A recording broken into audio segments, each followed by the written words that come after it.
Halo, Assalamualaikum warahmatullahi wabarakatuh. Balik lagi di KP Channel seputar fintech dan pinjaman online. Baik teman-teman ya, di video kali ini gua akan membahas lagi masalah gagal bayar di aplikasi Shopee, tepatnya ini di S Pinjam. Ya, kali ini pembahasannya ada nasabah yang gagal bayar di aplikasi S Pinjam itu senilai 220.000, dan kemudian ketika dia gagal bayar selama 2 minggu, dia ditelepon lewat kontak darurat.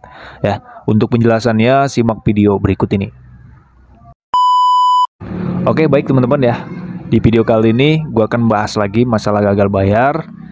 Di mana di sini ada kasus dari nasabah yang gagal bayar itu senilai 220.000 ya. Kalau kita bandingkan dengan nasabah yang gagal bayar jutaan, itu beda jauh teman-teman ya. Karena dia ketika gagal bayar selama 2 minggu, kemudian dia ditelepon lewat kontak darurat. Ya, bukan hanya ke kontak darurat saja ya. Debt collector ini sengaja menelpon keluar kontak daruratnya. Nah, kenapa bisa seperti itu? Ya, bisa saja teman-teman ya. Nah, di kasus ini nasabah tersebut gagal bayar hanya 220.000. Ya, telat selama 2 minggu, kemudian dia ditelepon ke luar kontak darurat. Ya, kenapa bisa seperti itu, Bang? Nah, mari kita bahas lebih lanjut ya teman-teman. Ya, pada dasarnya untuk debt collector bukan hanya pinjaman online Shopee saja ya. Di beberapa pinjaman online ya, itu sudah mengakses data kalian. Ya, sehingga nomor yang tidak dicantumkan ke kontak darurat itu bisa ditelepon oleh para debt collector, teman-teman.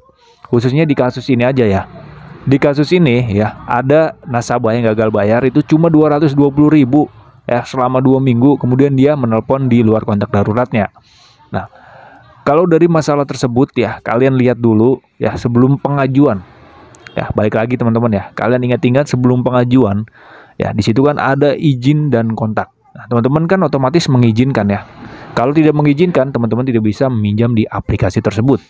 Nah, dengan mengizinkan izin kontak tersebut atau izin HP kalian ya, email ya, ada kan galeri foto ya. Kalian lihat di aplikasi Play Store ya, di mana di aplikasi pinjaman online ya, termasuk dari Shopee, Paylater atau S Pinjam ini ya, dia telah menyadap HP kalian teman-teman secara nggak sadar ya. Kalian lihat ya sebelumnya di situ. Nah, untuk mengizinkan ya, karena kalau tidak mengizinkan kan otomatis tidak di ACC gitu ya. Ketika teman-teman mengizinkan kontak ya,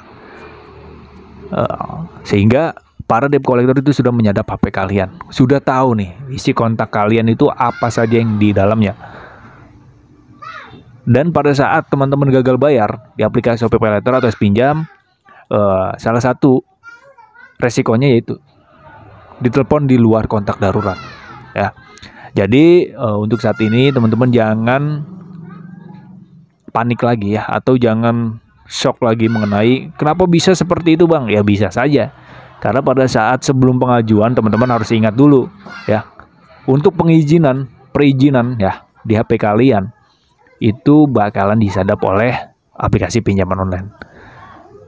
Jadi seharusnya buat kalian ya yang mungkin belum meminjam di aplikasi pinjaman online, semua kontak yang ada di HP kalian itu harus kalian cadangkan di Google Drive. Atau teman-teman bisa melakukan di HP baru ya. Kemudian nomor-nomor kontak yang penting kalian itu kalian hapus terlebih dahulu sebelum meminjam di aplikasi pinjol. Karena yang kita tidak tahu ya, bahwa aplikasi pinjol itu bisa menyadap kontak kalian teman-teman ya. Jadi sudah tidak bingung lagi atau sudah tidak heran lagi ya ketika para debt collector itu menelpon di luar kontak darurat. Karena salah satunya supaya kalian bisa membayar ya, itu dengan cara menakut-nakuti seperti itu ya, menelpon di luar kontak darurat. Nah, seharusnya dalam aturan otoritas jasa keuangan ya, untuk di luar kontak darurat itu sebenarnya tidak diperbolehkan teman-teman ya. Tidak diperbolehkan karena pada dasarnya untuk kontak darurat itu kan privasi ya. Harusnya ke kontak darurat saja. Itu kan tanpa seperizinan dari nasabah tersebut. Ya. Kalau sudah begitu gimana, Bang? Ya udah nggak usah dibayar. Ngapain dibayar ya? Gitu teman-teman. Ini menurut pandangan gua ya. Kalau teman-teman mau bayar supaya nama atau slik OJK kalian bagus ya, bayar aja. Kalau pengalaman pribadi gua atau menurut pandangan gua gitu teman-teman ya, kalau misalkan sudah ditelepon di luar kontak darurat tanpa seizin kita, dan mempermalukan kita, ya udah nggak usah bayar, ngapain gitu ya.